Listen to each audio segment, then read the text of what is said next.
Well, I promised you guys an interesting video. Last time I told you that we have a customer dropping something off that's a little bit unique to the channel and to our shop. You can see it peeking out just right there. So let's roll the B-roll of this thing coming into the shop.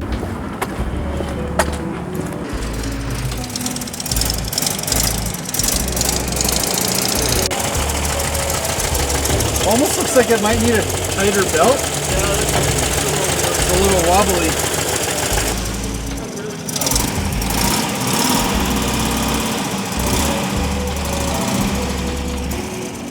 Get on this side. Yeah, it's perfect.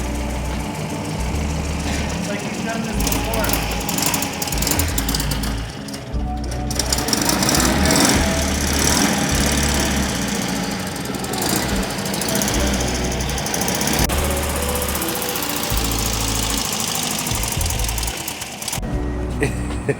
They're all pretty much white, yeah. The gas tank, oh it is. Yeah, so they have the gas tank up in the front of these Volkswagens. It's a pretty neat little car, man. So this is a 1973 Volkswagen thing. Now this thing is in here because we are doing a wiring harness on it. So I guess there was a small fire at some point inside of the engine bay area here. So a lot of the wires got a little bit chewed up and burned, you can see there inside of the engine bay. So the customer decided to do a complete wiring harness, and he actually bought a full wiring harness kit for it. Now I don't know if you guys know this about me or not, but wiring is probably my favorite thing to do on boats or cars, whatever it is. I absolutely love doing wiring work. Now that's not something that people say very often. I know a lot of people really hate working with electronics and doing the wiring, but I think it's just so much fun. It's really satisfying. You can lay everything out. I find it's the one thing that has to be done properly that makes the vehicle come alive. If you have the wrong wiring, it causes so many issues, and I think it's just so satisfying seeing proper wiring being installed with no issues and having a beautifully running vehicle because of the wiring. It's just, I don't know. I'm kind of a nerd about the wiring, I guess, so I'm excited to take this project on. Now, typically when I do wiring at the shop here, let's say on this boat or a boat or whatever, I have to build the wiring harness from scratch. So I have to figure out what wires go where, I have to color code them, and then I have to go through the whole process of making sure that I solder and crimp and heat shrink every single connector on the wire as I build the wiring harness. But thankfully, I actually have one of these. So this came with wiring harness kit. It gives me a complete breakdown on every tiny little part of the wiring, and I have the wiring harness already made. So that's all the little parts up in the bag here. We have everything from a new ground cable to, I believe, new fuse blocks and panels as well. We got relays, and the best part, my favorite part, is that I don't have to sit there crimp and solder. Yeah, this looks like it'll be a lot of fun and really easy to work on. Now, if you haven't seen a Volkswagen thing before, I mean, to be honest, I haven't really seen too many of them either. A couple of years ago, I was working on a Carmen Ghia, which has a similar style engine, if not the same. I think it's very much the same kind of engine. So to get started on working on this thing, what I'm going to first do is make it a little bit nicer to work on. Now, thankfully, these are built kind of like a Jeep would be. So the door, I unclick it, and then I'm pretty sure if I just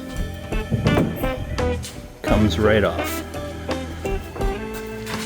So I'm going to do that and get all of the doors off of the car. Now, as for the interior of these cars, they're pretty simple. There's not a whole lot going on in here. And even if you take a look up at the wiring harness up underneath the dash here, you can see these funny little fuses they have. It's like this external glass fuse of some sort. I've never, can't say I've ever seen one of those before. Looks like at one point too, one of the previous owners installed trailer wiring, and this probably would have been for them towing it, as the trailer wires come up to the front here. The current owner has no need for it, so they cut the end off of it. So we're not going to be reinstalling the trailer wire. And then as for the dash, it's really simple. There's just one little screw on most of the boards here. We're going to take that off, pull these forward, and we can access to the back of it. This is also a little standard car. Got a pretty big glove box in this one, which is pretty neat. Little bar that you can hold on to up here. Super interesting little car. But we're actually going to be taking the roof down, so just undo these little locking tabs right here and here. There's another one. And then we just lift it up like this. We can tilt it back and get that folded up underneath. So I got all the doors off of it. It's a completely different car now. And you can see these weird little B-pillars sticking up. Look at that. The windshield drops down onto little rubber mounting brackets up on the front too. So this is all collapsible, and this is going to be a lot easier to work on. Now the main wiring harness for it actually comes up down in the bottom area here from the engine bay.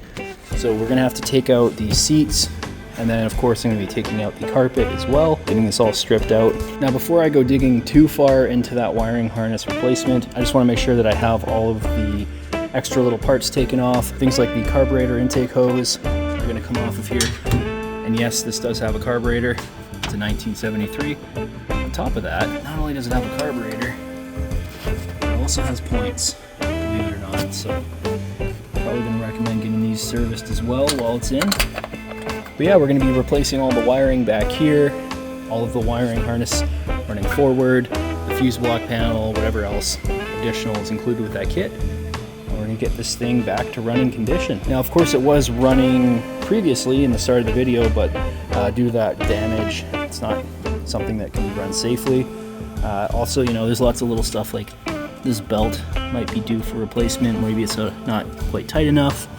So we're going to go through and check everything over and give it a good look at. So first order of business is going to be taking the interior out of this car and getting everything removed and set up so I can see what exactly is going on with the wiring harness. Now the really nice thing again about these cars is everything is made to be removed, just like a Jeep. So to get this front seat out, all I had to do was unhook this spring, hit the slider arm and slide it forward.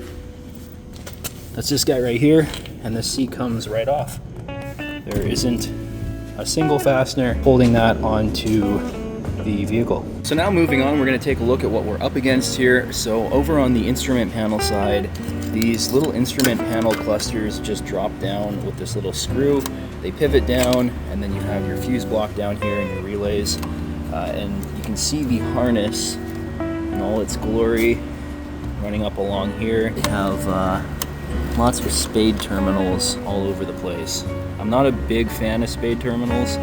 They kind of wiggle like this sometimes, and that can create not a very good connection, but it is what it is. It's how they designed it, so it's how we'll put it back together. So this instrument cluster area, plus this harness going along, and then of course everything over in the engine bay area, that's probably going to be the majority of it. We will have a little bit of wiring doing the wiper motor, and then of course for the lights as well. I'm just going to pick a bag, and then I'll meet you guys back over at the car. So I made my choice. I'm going to start with the tail light wiring harness.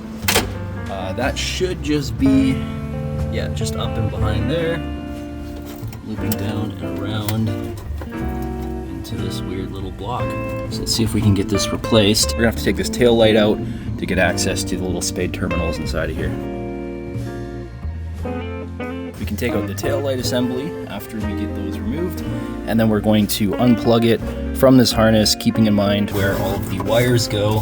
Thankfully, I have this video I can look back on, but it's always good to take pictures so you know exactly how it went when you disassembled it. Once those have been removed, it's just a matter of taking off the plastic, and we're going to take out the 4 fasteners holding those on. Once they've been removed, this entire unit should just slip off like this, and you're left with the bulbs and the plastic unit. Make sure you put this somewhere safe. This plastic is extremely brittle, especially if it's from an older one. Now once those bulbs are out of the way, it's just a matter of removing this metal tin piece so we can get access to here. And you'll notice that there are clips holding this tin piece in place. So we're going to very carefully bend them out of the way and then pry the metal out so that we can get this off of here.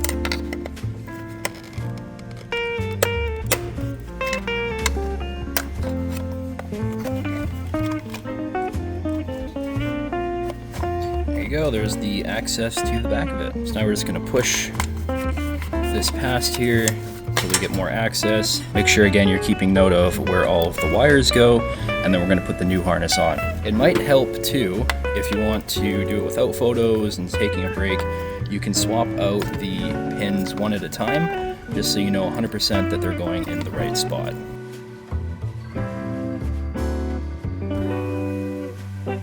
So there we go, there is the harness installed. Make sure that you're taking these wires and gently bending them so that they fit kind of the same way the old ones do. Once that's done, I'm going to very carefully push through a couple of them, kind of one at a time, to get all of these spade terminals through to the other side of this. And then I can begin to thread the main part right through the back and then reattach the metal piece. There we go. That's all of the wires replaced in this unit. The unit has been clipped back on at the bottoms here and it's hanging on the hinges.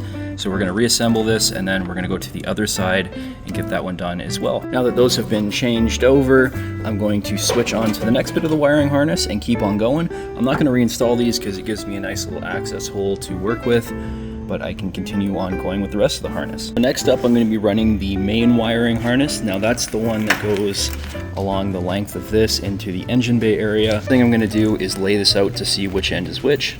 Once I've determined which end goes where, I can begin to install it. I know this end goes toward the dash because if you look at this end, there's lots of wires that kind of fray off of it. You can see how it splits here. Now, of course, I'm presented with the option of either disconnecting the engine completely and then pulling the harness out and working my way up to the cluster, or I can disconnect it from the cluster area and work my way back to the engine. I think more than likely it might be easier to start with the engine, work my way forwards, so that I know that everything back here is done and I can continue up.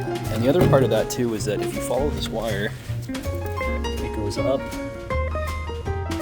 around, here, and it kind of just explodes into 1,000 little wires.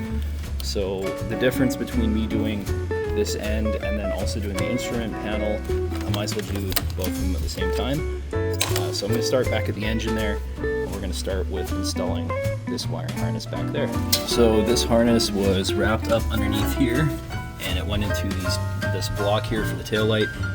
Now, they might have done it a little bit differently in the new one. I'm going to have to cross-reference the book, but I have 4 pins, and then I also have 4 pins on the very end of this harness, but of course they're not doubled up like a lot of these are, and they are slightly different colors and different patterns, so I'm going to have to just double check the book. And again, they might have changed a few things just for simplicity, or perhaps they updated it so it's a little bit safer, but I'm going to double check the book before I go ahead and install these. So referencing the large wiring diagram book here, I can see the layout of the colored wires, so I'm just matching this block with the block on here, and then once that's done, it's essentially I can just plug and play the light into this block. So even if this is not perfect, it's not the end of the world. And they are removable too. If you look down, you can see that shape. Right on the top there's that tiny little piece hanging down. This thing clips onto it, so if you ever want to get them out, you just take a little screwdriver and push this down, and you can pull this right out. So not the end of the world. Thankfully I don't have to deal with the American style where everything is held on with nuts and bolts. This is pretty easy to work with. So yeah, I'm gonna plug this in and make sure I route it, of course, underneath first so that I can get this through. Then I'm gonna take this little part here. It's already spent a little bit of time, but you can see how clean it is, just sitting in the ultrasonic tank for a little bit. So I'm going to keep going with that until it's nice and clean, and then I can keep assembling it. I like to have really clean parts when I assemble everything, so I know there's no dirt or issues with the contacts later on.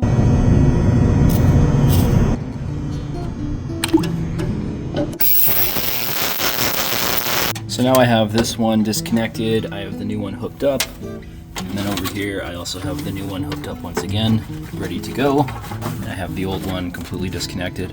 All of this mess is from the fact they tried to splice in the trailer wiring, so thankfully that's gone. But we're gonna do next now is move on to behind the airbox. So I'm gonna be taking off this hose and pulling the entire airbox out of here, and then we can get some access to back there.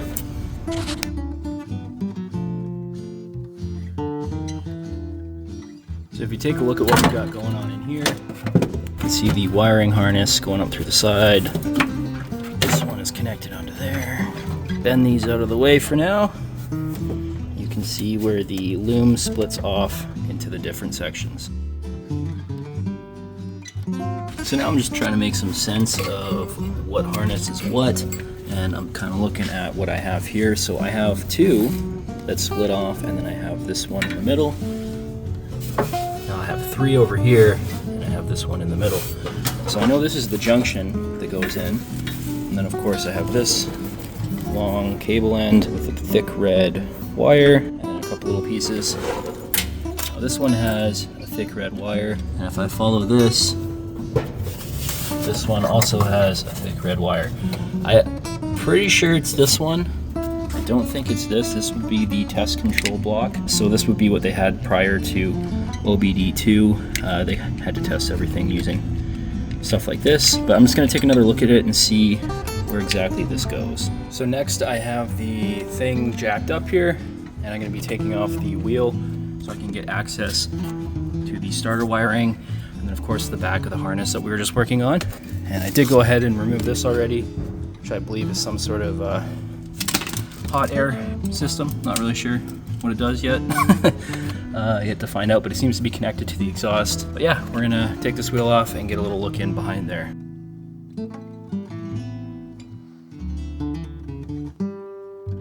So I got wire routed up along here, coming down into the coil, going down to the distributor and to the sensor down there as well. And I have the harness hooked up going along the bottom here, so it's all coming along pretty nice.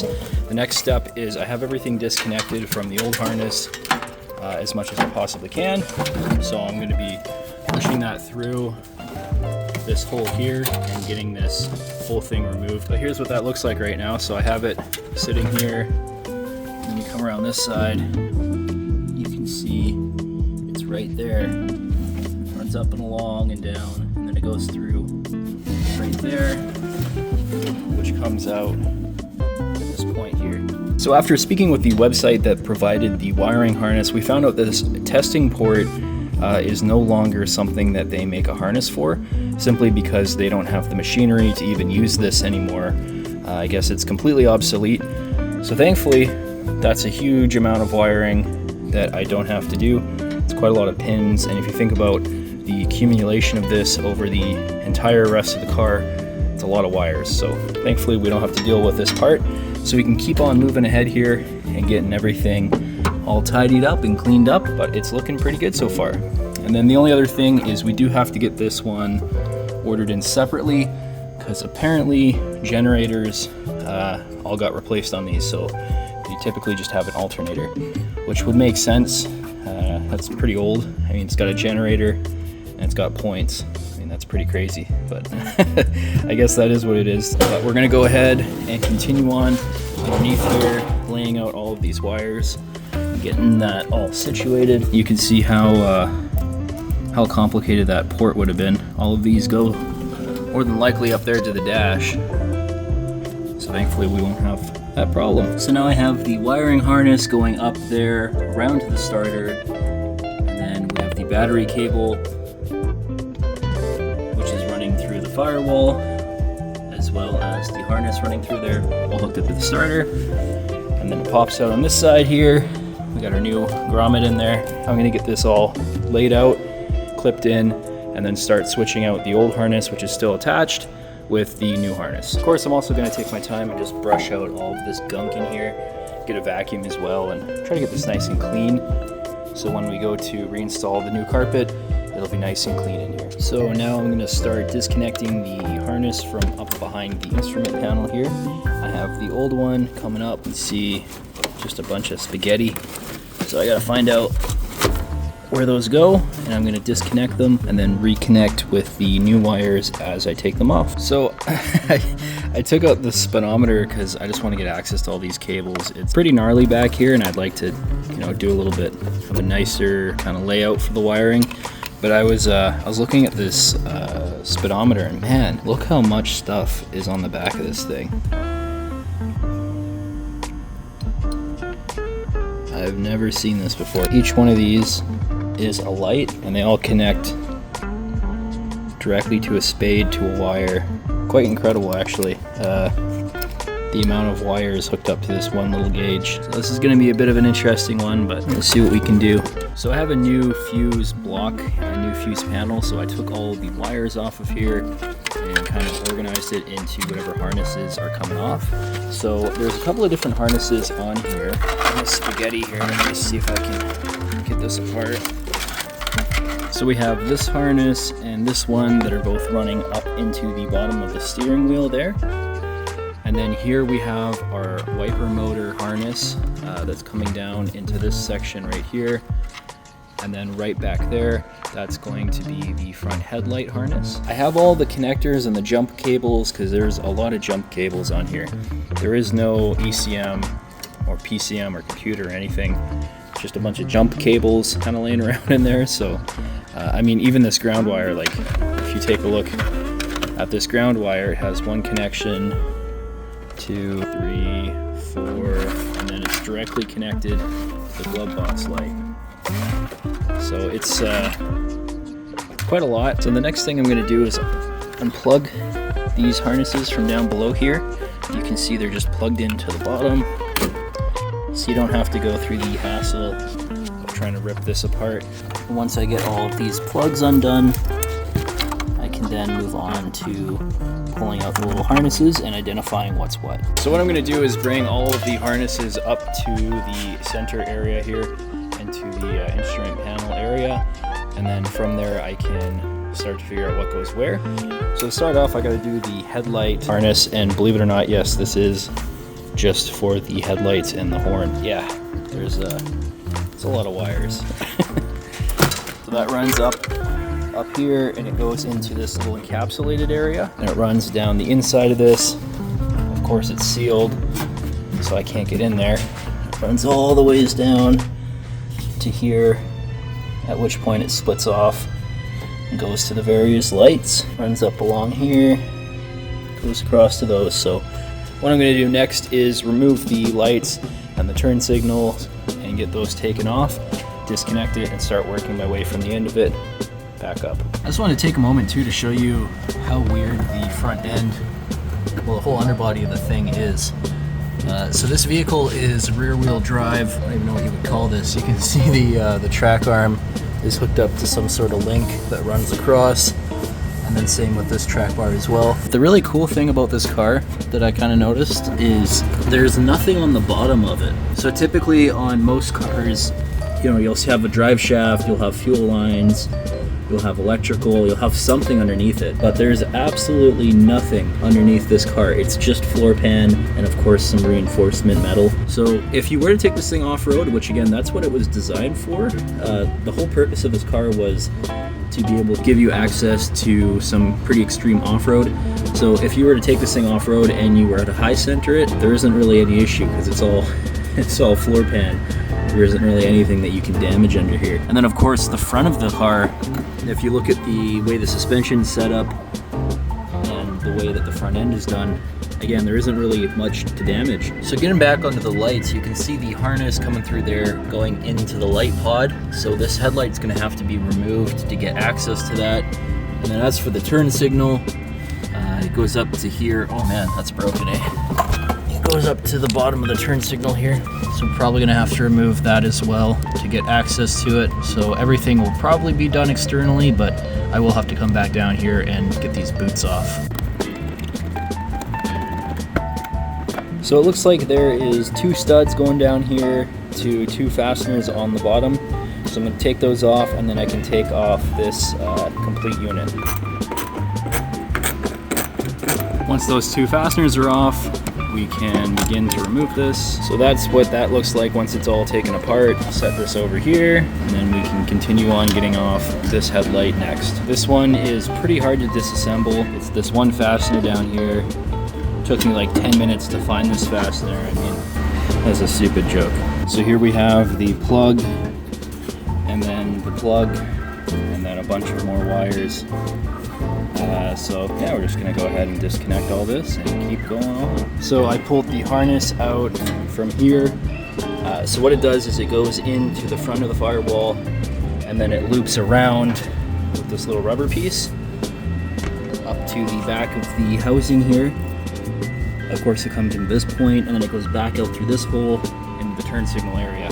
So I got that removed. I'm gonna keep working my way this way and then pull the whole harness out, and I have the new one ready to be put in back where the old one was taken out. Now here's the deal about wires in enclosed spaces. I could just take this old harness and pull it out and then try to run the new one, but seeing as not only is it enclosed, but it goes up around a corner, and then on this side it also goes around a corner.